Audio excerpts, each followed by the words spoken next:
In this presentation, we'll take a look at the informational interview, which is one of the most valuable networking and job search activities you can engage in, and a great way to explore different jobs, companies, and careers.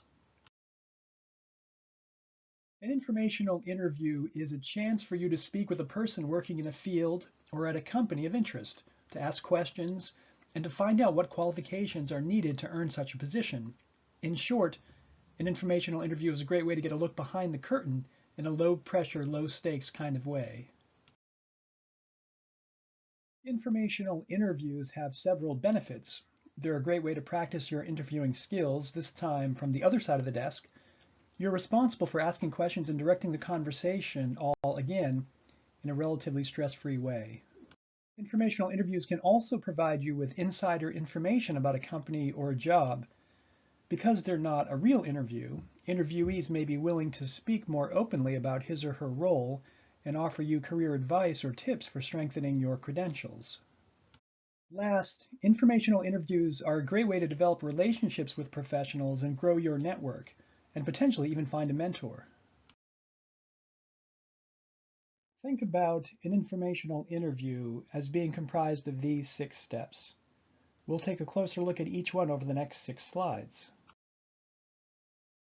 The first step is to research a job, company, or industry that legitimately interests you. As you do, you'll refine your areas of interest, identify potential interviewees, and begin to develop a list of questions to ask. The more you know, the greater your chance of persuading a person to give you 15 minutes of his or her time, and ultimately, the more productive your interview will be. So how to find potential interviewees?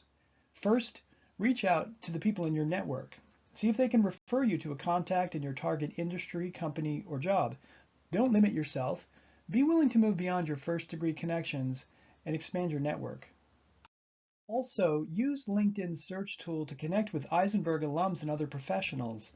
The tool is user-friendly and makes connecting extremely easy. With a few clicks and messages, you could be on your way to setting up an informational interview.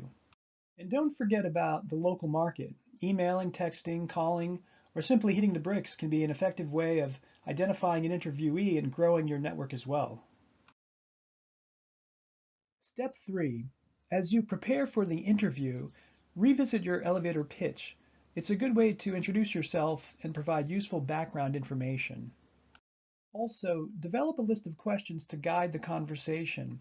This is your responsibility as interviewer. Ask questions that probe the individual's journey to his or her current place of employment.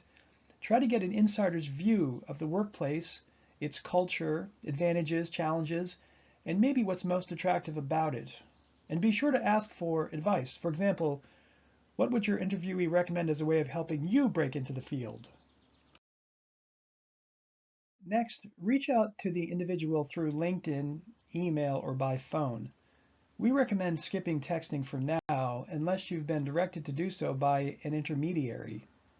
Let the person know how you found him or her, and ask about scheduling an informational interview. Use your research to show you have a legitimate interest in the industry, company, and/or job. Say you're hoping to speak for 15 minutes, and make sure to have a list of questions before reaching out to any individual. There's a chance he or she will agree to a quick interview on the spot, so you'll need to be ready. When it comes to conducting the interview, here are some guidelines. Be on time, thank the person, and give him or her a version of your elevator pitch as an introduction. Use your questions to get the conversation going. You may need to ask several throughout the interview, or it may take only one. As you direct the conversation, be nimble and attentive to the flow. Make sure you let the interviewee do the vast majority of the talking. End the conversation at the agreed upon time, unless the interviewee doesn't mind taking longer.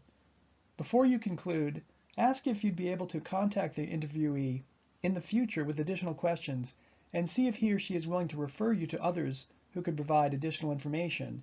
This is a great way to grow your network. Following the interview, send the interviewee a thank you note. If your interviewee referred you to other professionals whom you've contacted, let him or her know how those conversations went, and be sure to connect with your interviewee on LinkedIn if you haven't already. This is all good etiquette. and it's what's needed to establish and grow relationships in the professional world.